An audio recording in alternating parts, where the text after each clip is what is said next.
एक दिवस ह्याच्या पापाचा घडा नक्कीच भरल.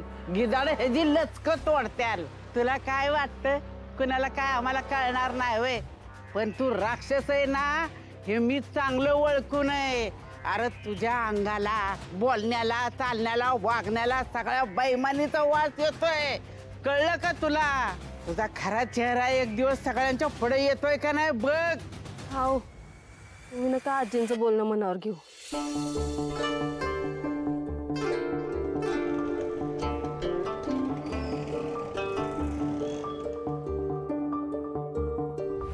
गोपाळ कुठं चाललंय? थांब जरा. कर काय झालं? तुला माहित नाही? कळेल नाही. मी म्हणतो सगळ्यांनाच कळू दे की. बोला काकी, रंजना काकी, श्यामल वहिनी, आप्पा बाहेर या जरा. अरे पण झालंय काय? सांगतो की सगळ्यांसमोरच सांगतो. तू जी काय केलंयस ना त्याच्यानंतर तुझा जाहीर सत्कारच होणार आहे. याला गंगाबद्दल कळलंय की काय? ए, आता कसली वर्गणी मागायला आलास रे? आप्पा वर्गणी मागाय नाही आलो. मग एक लय महत्वाची बातमी द्यायला आलो. म्हणजे अरे तुझं काय लगीन बिगीन ठरलं का काय? नाही आजी, लगीन नाही ठरलं. त्याच्यापेक्षा पण जास्त महत्वाचं काहीतरी. म्हणजे माझ्या लग्नापेक्षा जास्त महत्वाचं काहीच नाही जगात. तरी पण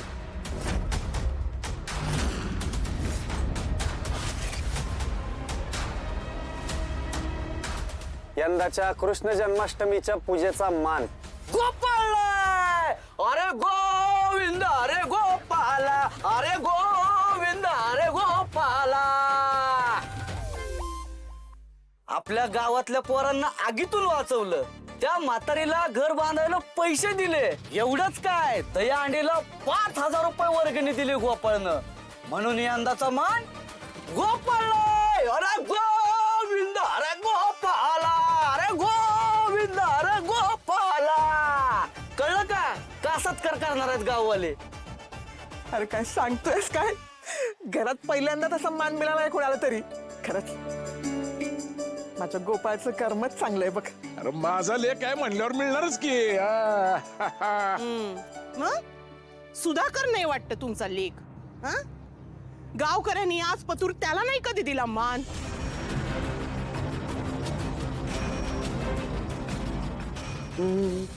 अगं गावातल्यांची सडल्याची डोकी आणि त्यांचा मेंदू आहे ना कुणीतरी काढून नेलाय.